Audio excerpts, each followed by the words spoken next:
सभी संस्कृत के विद्यार्थियों का इस वीडियो में हार्दिक स्वागत है। संस्कृत में गणना सीखने के लिए, काउंटिंग सीखने के लिए आप लोग तैयार हो जाइए।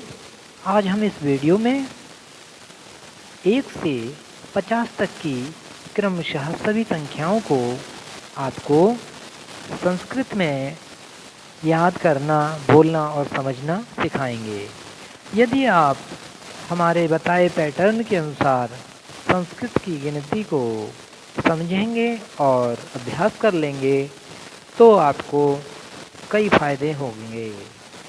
एक तो ये क्रम से संख्या लिखना, दूसरा विसर्ग और हलंत की अशुद्धियों से बचना, तीसरा मात्राओं की अशुद्धियों से बचना, चौथा आपको हम जो ट्रिक बताएंगे उस ट्रिक से आप 1 से 100 तक की संख्याएं बड़ी आसानी से समझ सकते हैं और अगली या बीच की कोई संख्या भी बना सकते हैं। रटने की आवश्यकता नहीं है। हाँ, जो चीज़ आवश्यक है उसे आपको अच्छी तरह कंठस्थ करना है। सूत्र बतौर जो फार्मूलाज हम जो आपको ट्रिक्स बता रहे हैं उन्हें याद करना है और उसके साथ साथ आपको बहुत सारी चीज़ें फिर आपको बड़ी आसानी से बहुत जल्दी कम समय में याद होंगी। शुद्धतापूर्वक क्रम से और जल्दी से फटाफट आप गिनतियाँ लिख भी सकते हैं और इंग्लिश टू हिंदी और संस्कृत टू इंग्लिश इस प्रकार से भी आप ट्रांसलेट कर सकते हैं। तो ज़्यादा वक्त न गंवाते हुए अपना वीडियो शुरू करते हैं। संस्कृत गणना 1 to 50 50 पर्यंतम संस्कृत गणना।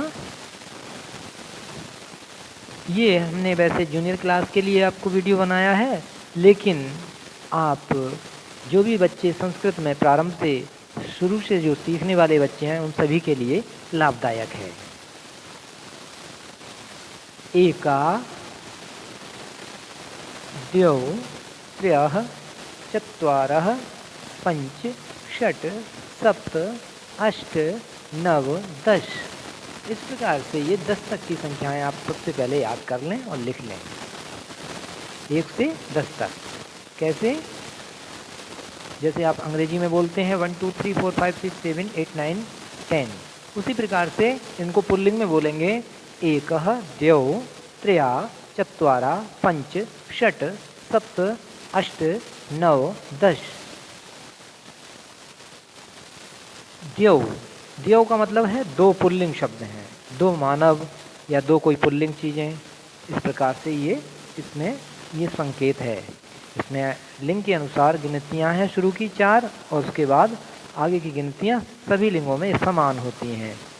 जैसे पहले है 1, तो एका, एकः, एकम, द्वौ, द्वे, द्वे, त्रया, तिस्र, त्रीणि, चत्वारा, चतस्र, चत्वारि। पुल्लिंग, स्त्रीलिंग, नपुंसकलिंग। पुनः वदतु। एका, एका, एकम, एका में विसर्ग, एका आ की मात्रा, एकम मां हलंत, यानी पुल्लिंग, स्त्रीलिंग और नपुंसकलिंग तीनों क्रम से बनाते जाएं।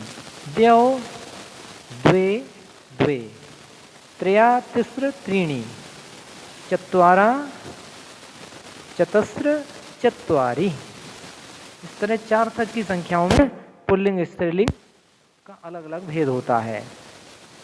वस्तु या जो भी आप लिंग देखकर ही उसकी संख्या बताते समय इसको परिवर्तित कर देंगे। मान लो आपको 2 बच्चे दिखते हैं, 2 लड़के दिखते हैं, तो कहेंगे द्वौ बालकौ, और 2 लड़कियां हैं तो आप कहोगे द्वे बालिके। बात समझ में आती है? अच्छा, 1 पुस्तक है तो कहेंगे एकम पुस्तकम, क्योंकि नपुंसकलिंग है पुस्तक शब्द। इस प्रकार से अब 11 से 20 तक की गिनतियाँ: एकादश, द्वादश, त्रयोदश, चतुर्दश, पंचदश, षोडश, सप्तदश, अष्टादश, नवदश। नवदश को आप एकोनविंशति भी बोल सकते हैं। जो 9 वाली संख्या आती जाएगी वो उसमें एकोन लगा सकते हैं, एकोनविंशति, या ऊनविंशति भी कह सकते हैं। ऊनविंशति अर्थात 19, 20, विंशति। अब 19 है तो 20 में ऊन लगा दीजिए, ऊन विंशति माने एक कम, 20 में से एक कम। और एकोन विंशति का अर्थ हुआ 20 में से एकोन माने एक कम। और नवदश, इसका मतलब हुआ नव माने 9, दश माने 10, 9 + 10 = 19।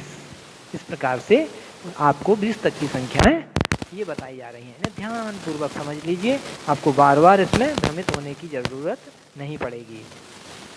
फिर से आप 11 से 20 तक का अभ्यास करिए।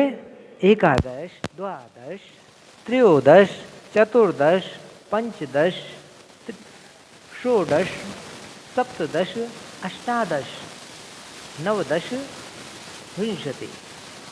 अब नवदश के लिए आप एकोन विंशति, ऊन विंशति, अगर ये शब्द भी हैं तो आप इनको समझकर इनका अर्थ समझ लें।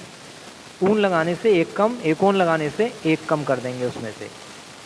इस प्रकार से ये 20 तक की संख्याएं आपको याद हो जानी चाहिए।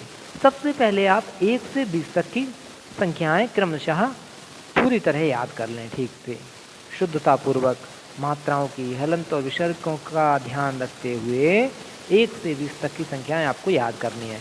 और उसके बाद 20 के बाद 30, 40, 50, 60, 70, 80, 90 और 100 ये संख्याएं चार्ट बनाकर लिख लें क्रम से। और इनकी संस्कृत संख्याएं, इनकी संस्कृत पद आप इनके लिख लें। फिर इन्हीं को आगे एक एक करके इसमें में जोड़कर अगली संख्याएं बन जाती हैं।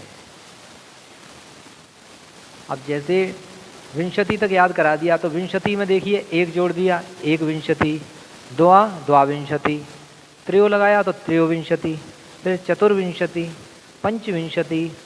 इस प्रकार से ये विंशति में लगातार जोड़ते चले जाएंगे। और यदि हमें 20 की संख्या का अंतिम वाला 20 याद नहीं है या 30 का 63 याद नहीं है तो हम 1, 2, 3 किस में जोड़ेंगे?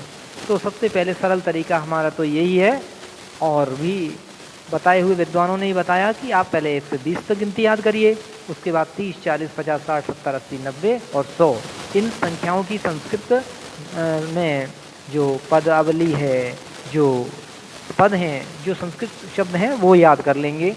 इसके बाद आपकी गिनतियाँ बिल्कुल आसान हो जाएंगी और आप आगे की गिनती फटाफट ऐसे ही बनाते जाएंगे जैसे इंग्लिश में बनाते हैं। आप बनाते हैं ना, जैसे 21, 22, 23, 24, 25, तो 20 में 1, 2, 3 ही जोड़ते चले जा रहे हैं आपने जो 1 से 10 तक का लगाया हुआ था, 9 तक, ठीक है। और 9 के बाद नेक्स्ट नया नंबर चेंज हो जाता है। इसी तरह संस्कृत में भी पैटर्न वही है।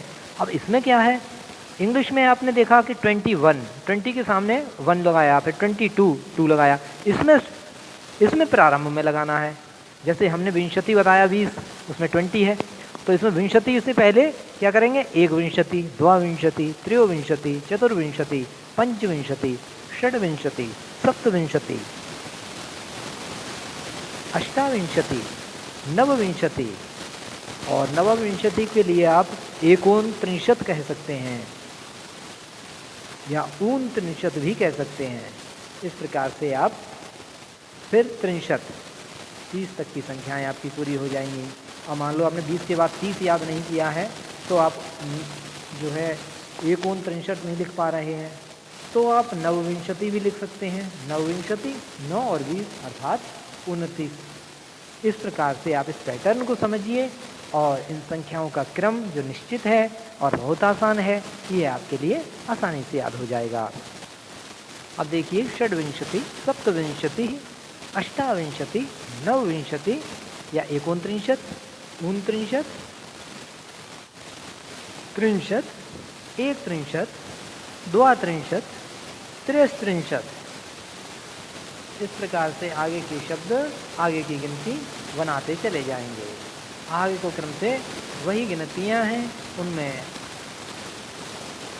एका,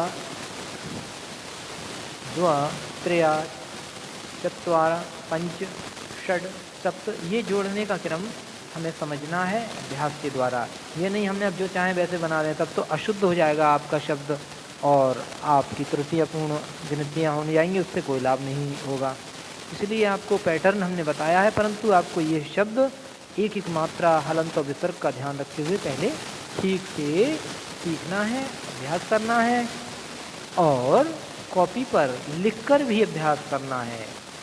ये नहीं कि आपने बोल कर आपने ये याद हो गया, पूरा रट डाला 50, ये भली 100 तक याद कर डाला, लेकिन लिखकर देखने का नंबर जब आया तो पता चला 20 तक की गिनतियों में 18 गलतियाँ जा रही हैं, तो उससे कोई लाभ नहीं है। क्रम से व्यवस्थित नियमपूर्वक कार्य कीजिए, धीरे धीरे स्टेप बाय स्टेप कार्य कीजिए और हमारे पैटर्न को समझिए। रटने की पद्धति की अपेक्षा हमारे पैटर्न और जो ट्रिक है या जो फार्मूलाज हैं उस पद्धति से आप कार्य करें तो कम समय में अधिक से अधिक आप संख्याएं याद कर सकते हैं और उनमें गलतियों की संभावना भी नहीं होगी। पुनः बोल दें, षड्विंशति, सप्तविंशति, अष्टाविंशति, नवविंशति, त्रिंशत्, एकत्रिंशत्, द्वात्रिंशत्, त्रयस्त्रिंशत्, इस प्रकार से ये 33 तक की संख्याएं हो गई हैं। अब इनसे भी आगे बढ़ना चाहते हैं तो आपको आगे की गिनतियों का अभ्यास कराएंगे। अब जैसे षड्विंशति, षड माने 6 और विंशति माने 20, 20 + 6 26। सप्तविंशति, 20 में 7 जोड़ा, 20 × 7 27। अगली गिनतियाँ देखिए, चतुस्त्रिंशत्, पंचत्रिंशत्, षट्त्रिंशत्, सप्तत्रिंशत्, अष्टात्रिंशत्, नवत्रिंशत्। अब नवत्रिंशत् का मतलब हुआ 9 और 30, 30 9 39। अब इसको दूसरी तरह से लिखें तो अगली संख्या हमारी होती है चत्वारिंशत्, 40। चत्वारिंशत् में आप एकोन लगा दीजिए, एकोन चत्वारिंशत् अर्थात 39। इसको ऊन चत्वारिंशत् भी कह सकते हैं। जैसा आपको पीछे मैंने अभी दिखाया था कि ऊन लगाकर भी आप एक कम कर सकते हैं। जो आपकी दहाई वाली संख्या आती है 40, 50, 60, 70, उसमें आप एकोन लगा दीजिए तो आपकी ये संख्या हो जाएगी। या फिर अष्ट तक आ गए, उसके बाद अष्टत्रिंशत्, नवत्रिंशत्, इस क्रम से आप रहिए तो ये आसान है। लेकिन कहीं पर आपको ये लिखी हुई नहीं दिखाई दें, ये दूसरे शब्द दिखाई दें, तो आप इसको इस तरह से आप अवश्य समझ लें, क्योंकि आपको पूरी जानकारी होनी चाहिए संख्याओं की। ये नहीं आपने केवल नवत्रिंशत् याद कर रखा है कि 39 की संस्कृत नवत्रिंशत् है, लेकिन कहीं एकोन चत्वारिंशत् लिखा हुआ देखा तो उसे बता नहीं पा रहे हैं, तो ये नहीं होना चाहिए। इसमें 3 प्रकार से ये बन सकती है 9 वाली संख्या, तो इसको आप समझ लें। नवत्रिंशत्, एकोन चत्वारिंशत् और ऊन चत्वारिंशत्, ऊन लगा के भी एक कम हो जाता है। इसके बाद 41, 41 के लिए जैसे 40 में 1 लगाया, 42, 43, 44, 45, बच्चा लगाता चला जाता है, दौड़ता चला जाता है, क्योंकि 1 2 3 वाले उसे पक्के याद है, 1 से 10 वही लगाता चला जाएगा आसानी से, अपने आप रनवे पर दौड़ता रहेगा। इसी तरह आप इसमें भी दौड़ सकते हैं, संस्कृत में कठिनाई बिल्कुल नहीं है। जैसे एक चत्वारिंशत्, द्विचत्वारिंशत्,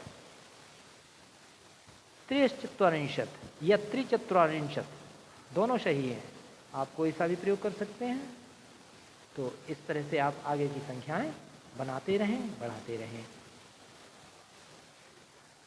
40 का चत्वारिंशत्, 41 एक चत्वारिंशत्, 42 द्विचत्वारिंशत्, और इसी तरह ये 50 तक की संख्याएं पूरी करनी है।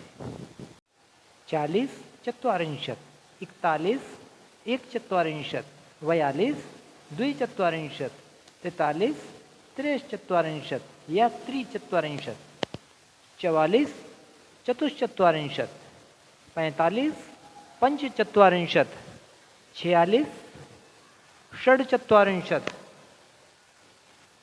47 सप्तचत्वारिंशत्, 48 अष्टचत्वारिंशत् या अष्टाचत्वारिंशत्, दोनों ही सही माने जाएंगे। अष्ट या अष्टा लिख देता है बालक, बाकी मात्रा का इसमें कोई त्रुटि नहीं है। 49 49 नवचत्वारिंशत् या एकोन पंचाशत्, और 50 के लिए 50 के लिए पंचाशत्, पंचाशत्। इस प्रकार से आपने 50 तक की संख्याओं का अभ्यास किया। पहले क्या किया, पहले आपने बोला एका द्वौ त्र्या चत्वारा पंच षट् सप्त अष्ट नव दश, एकादश द्वादश त्रयोदश चतुर्दश पंचदश षोडश सप्तदश अष्टादश नवदश ऊनविंशति विंशति।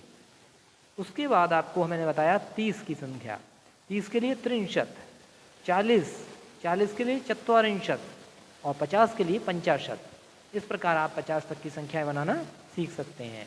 आगे क्रम आप समझ गए हैं, इस पैटर्न से आप बनाना सीख जाएंगे। कुछ संधियां हैं इन शब्दों में, इन संधियों को समझ लें तो आपकी बिल्कुल त्रुटि नहीं होगी। जैसे त्रेश चत्वारिंशत, तो त्रेश इसमें श बन गया है, ये विसर्ग संधि है, अगर त्रेय हटा दें और विसर्ग लगा दें तो शान हट जाएगा, तो त्रेय चत्वारिंशत हो जाएगा, और मिला के लिखेंगे तो त्रेश चत्वारिंशत, इस प्रकार से श जुड़ जाएगा क्योंकि विसर्गकार श बन गया है। इसी प्रकार से आप 50 तक की संख्याओं का अभ्यास करेंगे और सफल होंगे। धन्यवाद।